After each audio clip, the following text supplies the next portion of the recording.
Bonjour à tous et bienvenue sur notre chaîne dédiée sur l'automatisation des tests logiciels. Aujourd'hui, nous avons le plaisir d'accueillir Marc, un expert reconnu dans le milieu du test logiciel et en assurance qualité logicielle. Marc, merci de nous avoir rejoints. Avant de commencer, peux-tu te présenter pour permettre à ceux qui te découvrent via cette chaîne de savoir ce que tu fais et comment tu contribues à la croissance dans ce domaine en pleine croissance? Bonjour, merci pour l'invitation. Donc, Marc Shane, spécialiste test. Donc, moi, je fais du test depuis que j'ai commencé à travailler et même depuis mon stage de fin d'études en 2011. Depuis 2017, j'ai été amené à faire des missions d'expertise et cela à 100% depuis 2020. En mars de cette année, début mars, j'ai rejoint Callaghan et je suis maintenant QA Practice Manager. Donc, l'idée, c'est vraiment de gérer toute l'offre test de la société et je le fais aux côtés de Julien Cahu qui, lui, est expert automatisation. D'un point de vue plus privé, j'ai une activité publique, notamment avec la Taverne du Testeur, qui est le blog francophone dédié au test le plus populaire, et je participe à l'organisation d'événements comme la JFTL. Super, merci Marc pour cette introduction et cette présentation. Donc aujourd'hui, j'ai plein de questions à te poser. Nous allons explorer ensemble comment les débutants peuvent s'intégrer et exceller dans ce domaine passionnant du test logiciel. Nous discuterons aussi également des défis actuels du marché et des compétences nécessaires pour rester compétitif sur le marché. On va commencer directement par le début. Quels sont les conseils à ceux qui souhaitent débuter dans ce milieu des tests logiciels? Le tout premier conseil, c'est vraiment se renseigner sur ce métier. C'est vrai que le métier de testeur a pas mal le vent en poupe actuellement. On en parle beaucoup. Moi le premier, hein, j'en fais la promotion. Mais avant de se lancer, je conseille toujours d'essayer de voir qu'est-ce que c'est que ce métier, quelles sont les compétences, et voire même essayer d'aller faire des vies ma vie pour voir comment travaillent les testeurs, pour voir si c'est quelque chose qui va nous correspondre. Au-delà de ça, mon conseil, c'est que le test devient de plus en plus diversifié, donc il va falloir assez rapidement savoir vers quoi on veut s'orienter, donc choisir un sujet d'avenir qui semble en expansion par rapport à là où on est bon et ce que l'on apprécie. Voilà, une base commune, oui, et ensuite savoir vers où on veut aller parce que c'est impossible de tout faire. On le voit bien avec moi, j'avais été contacté justement pour être QA Practice Manager. La première chose que j'ai dit, c'est tout seul, je ne peux pas le faire, j'ai pas les compétences. Donc voilà, l'idée c'est de le faire à deux et c'est pour ça que lors de ma présentation, j'ai parlé de Julien Cahu parce qu'on est deux à gérer l'offre test chez Callaghan. Super. Ça, c'est une bonne chose. C'est bien de noter tout ça, de se renseigner. Je sais qu'il y a plein de personnes qui souhaitent se lancer, mais ils hésitent encore, ils sont dans la phase de prise de décision. Donc, on passe tous par ces étapes pareilles lorsqu'on souhaite se lancer dans des nouveaux domaines.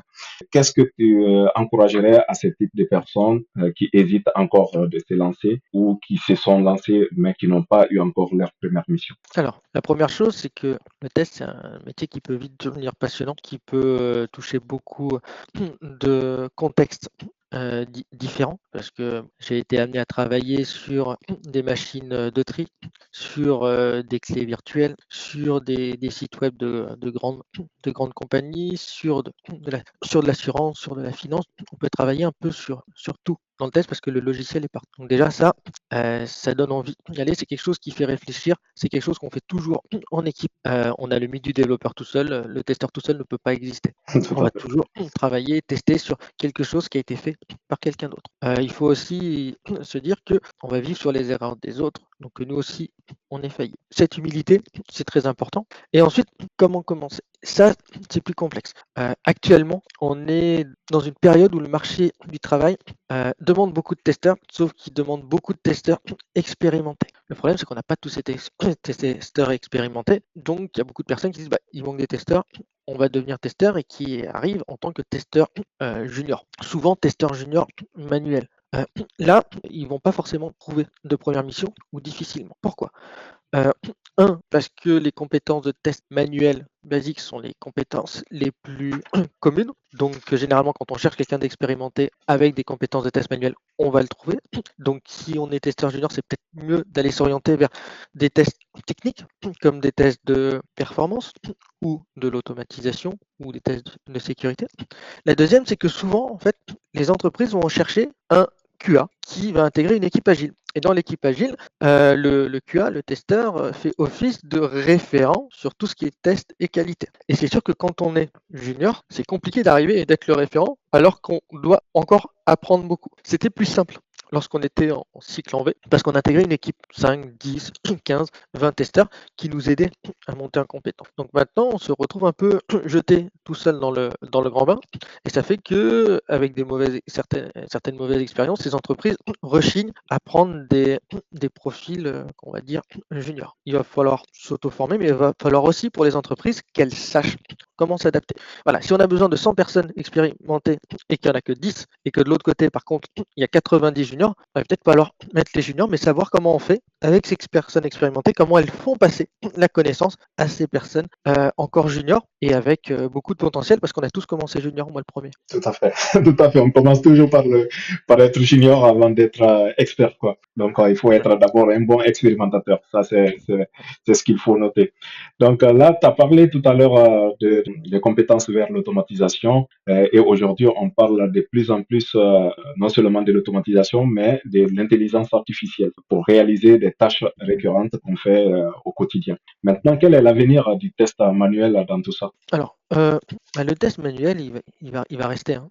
Ça fait depuis que j'ai commencé le test qu'on m'annonce la mort du test manuel, mais on aura toujours besoin. Est-ce que ça correspond aux besoins des personnes? Par contre, il va évoluer.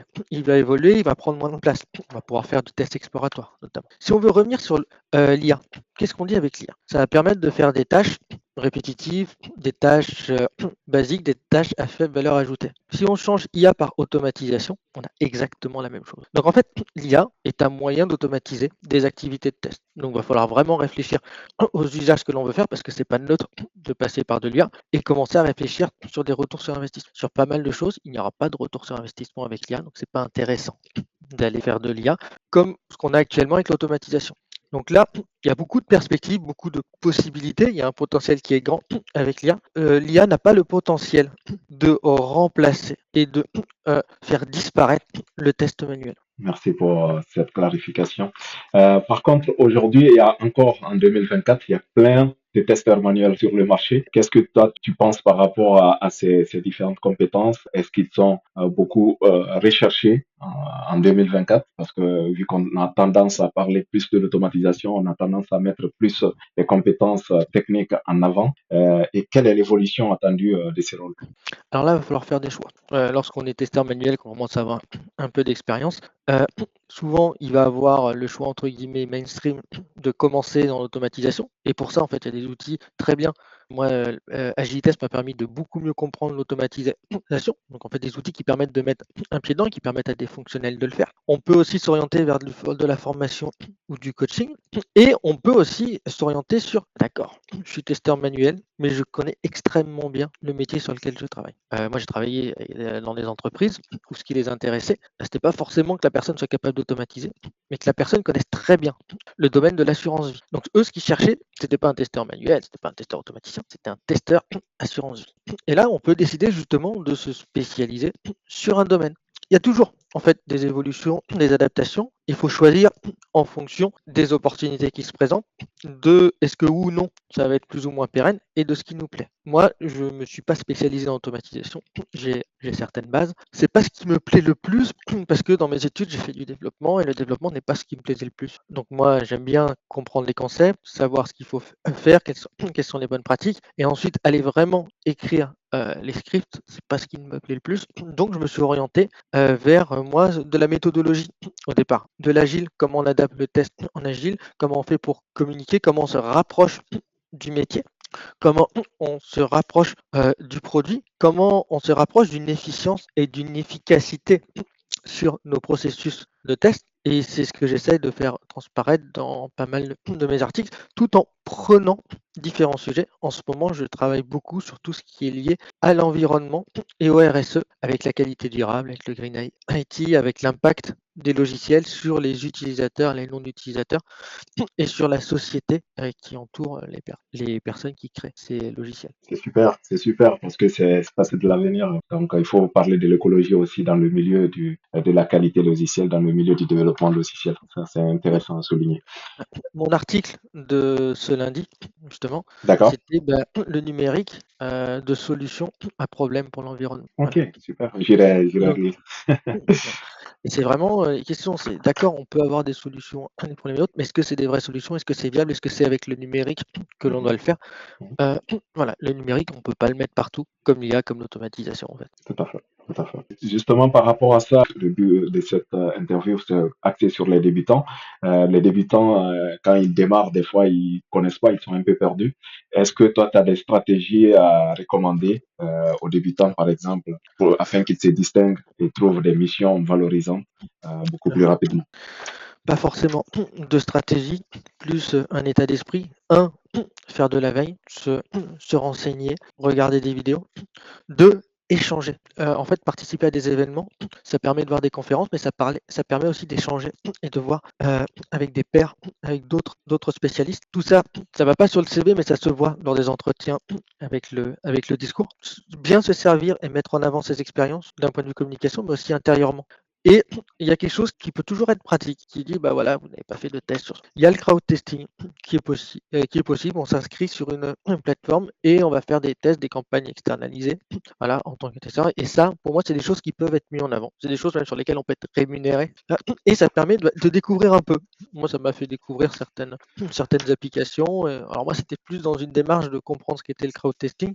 Ah, ça fait découvrir des applications, des moyens de penser, ah bah oui, tiens, ça faudra que je prenne en compte dans mes approches de test. Donc vraiment, travailler là-dessus, travailler sur le sujet et ne pas s'enfermer aussi dans le test. En fait, être curieux, être ouvert et ensuite, voilà, il va falloir trouver une opportunité. Souvent les opportunités, lorsqu'on est vraiment débutant comme ça va être dans des petites associations qui veulent créer, ou des petites structures qui veulent créer un pôle test, parce qu'ils n'ont pas forcément beaucoup de budget, mais c'est quelque chose de très complexe, c'est-à-dire que vous devez tout créer de zéro et donc là, il y a moyen de trouver, mais le plus gros flux, c'est dans des ESN et je vais dire, en fait, le mieux, c'est de réussir à intégrer un forfait où on a déjà des équipes de test avec des sachants qui sont là pour faire monter en compétences les juniors qui, par définition, coûtent moins cher à l'entreprise, donc ils vont lui permettre de faire, après cette montée en compétences, plus de marge. Ça Super. fait un peu ça fait un peu technique, c'est un peu ça, mais en fait, dès lors où on va rechercher, Mm.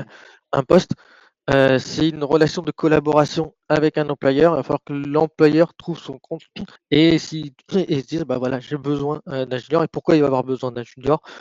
1, c'est parce qu'il va chercher du potentiel.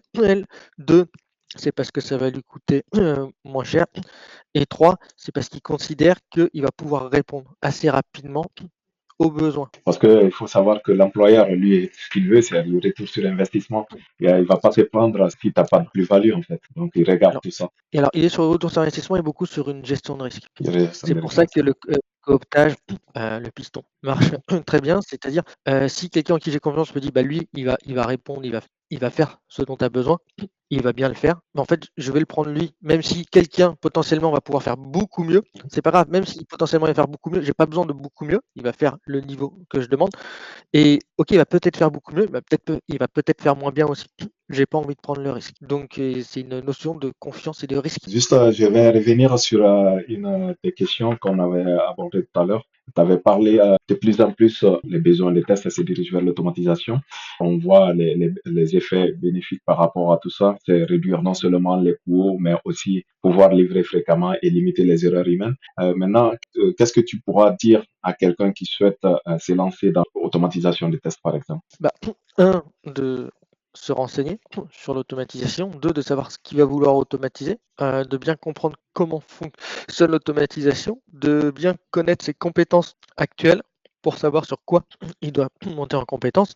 Et ensuite, go banco, hein, si tout correspond et que c'est quelque chose qui l'intéresse. L'automatisation, voilà, on en parle depuis que j'ai commencé dans le test et même avant. Ça ne fait que se développer, donc c'est un sujet d'avenir. Il va falloir par contre qu'il reste faire de la veille pour savoir quelles sont les nouvelles bonnes pratiques, comment on fait, quelles sont les informations que je peux aller chercher, quels sont les nouveaux outils, parce que les outils, certains apparaissent vite, mais si on apparaît vite, on peut aussi vite, vite disparaître. Alors ça disparaît un peu moins vite souvent parce qu'on va avoir du legacy, mais les outils qui sont en perte de vitesse, généralement, sont des outils qui sont pas très vendeurs. Les gens n'ont pas forcément envie de travailler dessus. à juste titre. Et ça peut être aussi justement un biais pour rentrer. Bah, voilà, les personnes elles sont sur cet outil est en perte de vitesse. Bah, moi, je connais bien cet outil, je vais peut-être pouvoir trouver plus facilement une mission là-dessus. Cela revient à te poser une autre question par rapport au test cloud que tu avais parlé, cloud testing. Comment ils peuvent, par exemple, se mettre en avant par rapport au projet perso ou à des contributions open source pour construire un portfolio qui sera très impressionnant aux yeux du recruteur. Alors, ouais, alors être impressionnant aux yeux du recruteur, euh, c'est bien joli, mais il faut réussir ensuite à être efficace. Après, le cloud testing, c'est du test, entre guillemets, un peu comme on fait d'habitude, mais, parce qu'il y a un grand mais, qui a un contexte différent. Le contexte de gestion des données qui vont être déportées, qui vont souvent ne pas être gérées par l'entreprise. Je dis bien souvent, parce qu'il y a des clouds internes. Ça veut dire que, si c'est une migration, il va falloir s'assurer qu'on a bien le même comportement, que les aspects non fonctionnels comme les performances sont bien là, comme la sécurité aussi. Et suivant le fonctionnement aussi du cloud et le type de cloud que l'on a pris, souvent on paye à la donnée que l'on va consommer. Donc aussi, travailler sur l'impact de ces données, le volume de données que l'on va utiliser, va mettre en place des tests auxquels on n'est pas forcément habitué. Et aussi, d'accord, c'est le cloud, mais le cloud, il y a des serveurs. Où sont situés ces serveurs? Est-ce que ces serveurs sont éco-responsables dans une démarche Green IT aussi qu'il faut prendre en compte? Donc il y avait des questions sur le cloud, je ne me rappelle plus de celle d'après. C'était par rapport au portfolio, pour construire un portfolio intéressant, juste par rapport à ça. Ça, ouais, mais ça vient au fur et à mesure des expériences. Et j'ai envie de dire, ça va vraiment dépendre de comment on utilise ces expériences. J'en parlais tout à l'heure. On peut avoir, entre guillemets, la même première mission qu'un collègue et nous continuer à avancer et lui rester. Ou chacun partir dans sa direction. Ça dépend en fait de ce que l'on retire de nos expériences. On parle beaucoup en années d'expérience. Moi, je suis pas très fan du terme année d'expérience parce que j'ai croisé des personnes en un an qui avaient appris beaucoup plus que d'autres en 4 ou 5. Parce que il faut savoir faire des rétrospectives, mais sur soi-même, qu'est-ce qu'on a fait, qu'est-ce qu'on a bien fait, pourquoi ça a marché, pourquoi ça n'a pas bien marché. Je sais que en 2017, lorsque j'avais eu un échange avec le responsable du test d'Altran, à l'époque, pour un potentiel audit, on avait, on avait échangé. Voilà, il voulait tester pour voir si oui ou non j'étais capable de faire un audit. Parce qu'avec 5 ans d'expérience, c'est pas forcément beaucoup. Il m'a dit, OK, tu as peut-être 5 ans d'expérience. Moi, d'habitude, je prends des gens qui ont au minimum 15 ans d'expérience dans mes équipes. Mais le gap n'est pas si grand. Et je vois que tu as envie d'apprendre. Donc, du coup, on va se lancer. On va essayer de faire quelque chose. Ça s'est bien passé. Donc, ensuite, j'étais à un peu moins de 6 ans d'expérience, mais quasiment 6 ans d'expérience. Mais en fait, il m'a recommandé sur d'autres missions, à d'autres centres, tout simplement. Et sur ma marque, il fera l'affaire, il sera capable de faire ce que vous voulez. Donc, au final, voilà, moi, avec mes 5-6 ans d'expérience à l'époque, j'étais pas aussi bon, mais j'avais le potentiel et j'étais suffisamment bon pour avancer. Donc, je m'étais bien servi de ces 5-6 ans d'expérience. Super. Pour venir à dire tout simplement, il faut être curieux, c'est la base. Si on veut avancer, il faut être curieux et proactif. Il faut être curieux, accepter le fait qu'on est faillible, Ouais. analyser ses échecs et ses erreurs pour éviter de les reproduire. Et en fait, chaque expérience doit nous amener à des améliorations et voilà, savoir qu'est-ce qui a marché, qu'est-ce qui a moins bien marché. Et même des expériences entre guillemets 100% positives, il y a forcément des choses qui auraient pu aller mieux. Donc, essayer d'aller les chercher. On arrive presque à la fin de l'interview, Marc. Avant de conclure, est-ce que tu as quelque chose à rajouter ou des conseils supplémentaires à partager à nos auditeurs? Premier, premier conseil, c'est vraiment soyez curieux, restez ouvert, ne vous cantonnez pas qu'au test. C'est vraiment très important.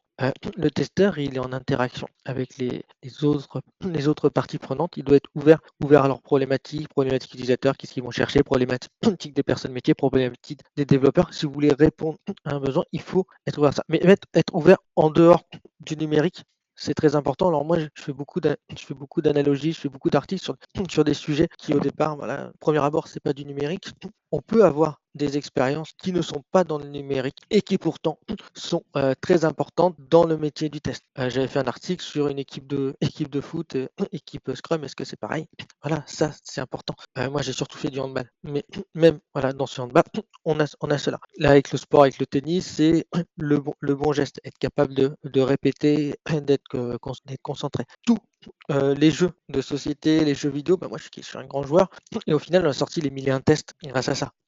Donc soyez curieux, utilisez toutes vos expériences, ne restez pas bloqué dans le test. Il faut être un apprenant continuel, quoi. L'apprentissage continu est la clé pour rester compétitif. Et un conseil aussi, essayez Mm. de rester humble autant que possible. Alors humble, c'est pas dire on est nul, on ne sait pas faire, mais savoir que un, on est faillible, que deux, on a beaucoup de choses à apprendre auprès des autres Tout et à de fait. n'importe qui, et que trois, on n'est pas le meilleur. On ne Ouais, sera jamais le meilleur et on peut toujours progresser. Et par contre, ça ne veut pas dire tout de suite dire on est nul, on est pas nul. Non, je sais ce que je suis capable de faire, je sais jusqu'à quel niveau. Quand je n'ai pas le niveau, je dis bah, j'ai besoin encore de m'améliorer, voilà où je peux aller. Être franc, être honnête avec les autres et avec soi-même. tout à fait. Ça, c'est important. Ce qui revient à noter, quand on commence dans un milieu qu'on ne connaît pas, par exemple, les débutants qui rentrent dans le milieu du test logiciel, c'est important de voir quelles sont les personnes qui ont déjà eu du succès dans ce domaine. Par exemple, quand je dis du succès, au moins les gens qui ont eu de l'expertise dans ce domaine. On peut prendre ce type de personnes comme mentor, au moins ils nous expliqueraient comment on peut s'y prendre pour aller beaucoup plus rapidement dans ce domaine afin d'avoir nos propres résultats, nos résultats qui pourront nous accompagner durant notre carrière en fait. Il faut être à l'écoute. Il faut être à Ouais, l'écoute. Moi, ma première expérience en tant que stagiaire, j'étais à peu près tout seul. Mais par contre, après, très vite, j'avais intégré une mission chez Orange. C'était ma test manager, entre guillemets, mon mentor, Laetitia Bansa, qui m'a appris pas mal de choses, qui m'a expliqué des échanges avec les développeurs. Ensuite, on a évolué, mais en fait, on arrive sur une mission. Il y a des sachants, il y a des personnes qui sont là. Les gens, généralement, sont toujours très heureux de c'est ça. partager leur savoir, leur expérience. C'est très rare. Les personnes qui ne veulent pas le faire, il faut prendre le temps. Il faut prendre le temps, faut les comprendre et savoir, comme tu dis, pourquoi ils ont réussi, qu'est-ce qui fait leur force dans ce contexte. Et en plus, il faut avoir le courage de demander quand on ne sait pas, parce que c'est important. Au lieu de se renfermer sur soi pour dire, ouais, il y a personne qui veut m'aider, ou mon recruteur m'a pas payé la formation, c'est important de demander comment les autres ont réussi à faire, comment toi aussi tu peux le faire. Parce que si les autres ont réussi à le faire, forcément toi aussi tu vas pouvoir le faire. Mais c'est juste un état d'esprit, il faut se lancer dans ce domaine si c'est quelque chose qui nous intéresse en fait pour exceller. Super. Merci Marc pour tous ces insights. Ça fut un grand plaisir de te recevoir sur ma chaîne. Donc, Plaisir partagé. je suis sûr que nos auditeurs peuvent apporter beaucoup de conseils utiles pour leur propre parcours dans ce milieu des tests logiciels qui est en pleine croissance. Merci Marc et à très bientôt. À très bientôt. Au revoir. Merci. Au revoir.